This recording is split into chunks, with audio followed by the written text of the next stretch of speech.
Just so good to come your way today again. It's another beautiful Wednesday morning, and my name hasn't changed. It is still the amiable Inuarata Nosahai. And today, we are looking at a very interesting topic, as an employee, as, someone that is driving a vision, and somebody that is trying to be the best version of, him or herself. We are looking at 5 ways to intentionally come out of low self-esteem. 5 ways to intentionally come out of low self-esteem. One of the dangers of low self-esteem is that it makes people not to perform at the best of their potential. It makes people, not to perform below their true natural potential. Low self-esteem make people to perform below, the capacity they have been developed in. There are so many people out there, despite the natural potentials, the natural giftings they have, despite the areas of trainings that they have been, trained in or trained on, you still see these people not having that self-confidence to deploy the best version of themselves just because of this issue of low self-esteem. Low self-esteem is having a negative evaluation of yourself. Low self-esteem is having a very poor, evaluation or view or perspective of yourself. This is such a challenging issue for many people, and that is why I've taken it upon myself this morning to look at 5 ways to intentionally come out of low self-esteem. If you are an employee in that workplace, in that organization, and you have low self-esteem, you are not going to be the best version of yourself. You will not bring the best of you to the table. And if you have that challenge, or a friend or a colleague that has that challenge, use this, nugget I'm going to be sharing with you this morning to help yourself and help that colleague or friend to come out of low self-esteem intentionally. 5 ways to intentionally come out of low self-esteem. The first one is to develop a personal culture of valuing yourself. This is so important. Develop a personal culture of valuing yourself, of valuing you. You see, presently, if you Google it right now, the population of the world is in excess of 8 billion.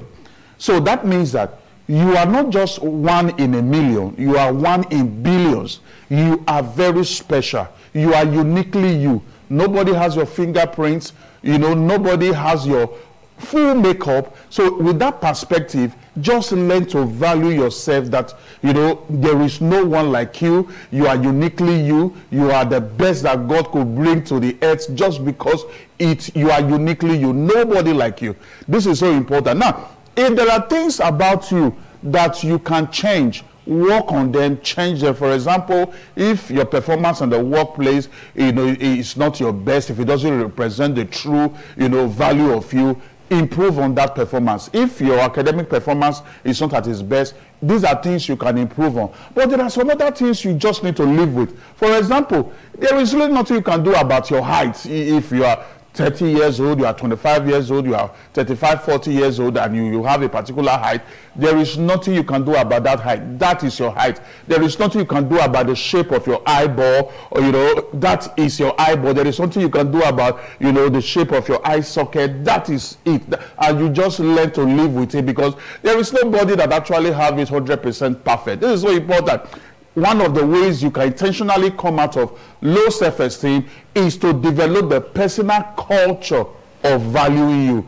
Very important. The second one is to cultivate an I am capable mentality and attitude.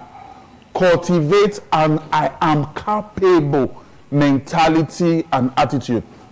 One way that can really help you to cultivate this I am capable mentality and attitude is for you to start acquainting yourself with stories of people with visible limitations, visible natural limitation, visible constraint, and at the end of the day, despite these visible natural limitations, despite this visible constraint, these people were able to muzzle their way through the challenges of life, and today they have a good story to tell of themselves. They have become successful stories. So acquaint yourself with their biographies, acquaint yourself with their autobiographies, seeing that these persons, seeing that these people, despite the limitation they had, which if you look at it, they are even 10 times more than the one you feel you have. If these people were able to muzzle their way through life, then you that just have less than 25% of their challenges, you can also make a success out of your life. Develop this mentality of I am capable.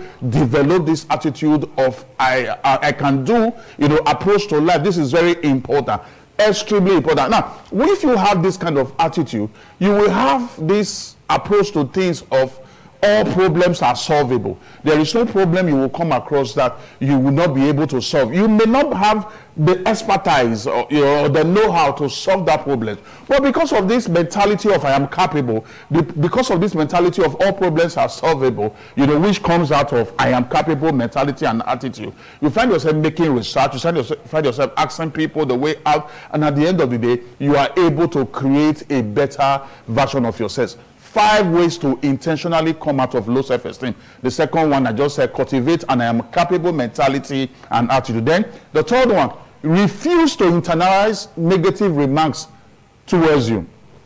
Refuse to internalize negative remarks directed at you. This is so important. There are people out there, they don't see anything positive or good in other people. No matter what you bring to the table, they don't see anything good in good things. They don't see anything good in who people are. They don't see anything good in what people are or what people do. We have so many of them out there. Now, don't allow these negative kind of people to shape your life. They will certainly come up with remarks, with opinions, with comments about you. Really leave those remarks at the level of those persons' personal opinion. Don't let them eat up your psychology. Don't let them shape the way you behave or the way you think. This is so important. Like I said, it is their opinion.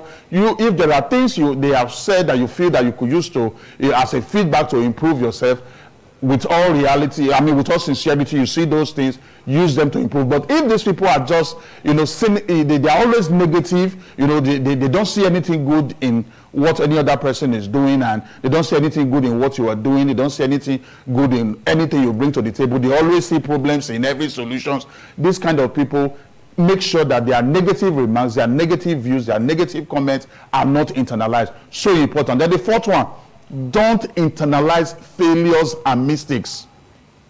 Don't internalize failures and mistakes. Now, anybody that has not made any mistake or have a failure experience is an individual that is actually not attempting anything. That is the reality.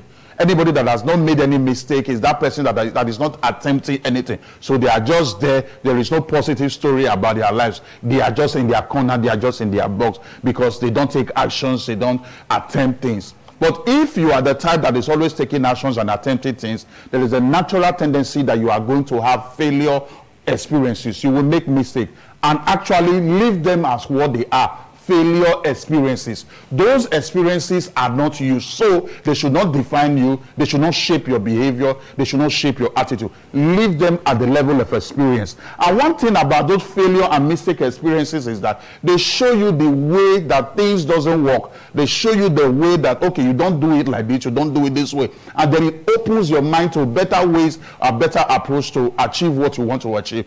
This is so important. Don't internalize don't internalize failure and mistakes experience. This is so important. Then the concluding one this one is, be smart to ask questions. Intelligent people always ask questions. We are all work in progress. And as work in progress, we learn in progress. It is smart for you to ask questions. Anybody that is a PhD holder or a professor, that person is still not omniscient. That person is not all-knowing. That PhD that person has or the professional title that person possesses is just a specialized knowledge in an area. They are not still all-knowing. And such people, they understand that for you to know more, you need to continue to ask questions. So if there are areas you need clarifications, don't be too proud to remain ignorant in those areas. Don't be too shy to remain ignorant. ask questions, get clarifications, get more understanding, and become a better version of yourself. And if you're able to engage these 5 nuggets this morning, it will help you to a very great extent to intentionally come out of low self-esteem or negative self-esteem. Remember, our topic is 5 ways to intentionally come out of low self-esteem. The first one, I said, develop the personal culture of valuing yourself. The second one, cultivate an I am capable mentality and attitude. The third one, refuse to internalize negative remarks directed at you. Then the fourth one, don't internalize failures and mistakes. The concluding one, be smart to ask questions. I believe that lots of value have been added to your day. Reach me online, connect with me. Let's see how we can take this conversation further. Send your questions across, and then provide answers straight to you from my device, and then we'll build a better version of you, build a better version of our country, and build a better society. I'll be seeing you next week, Wednesday. When I return, I will still remain the amiable Inuarata no Sahai. Your day is so blessed. Thank you.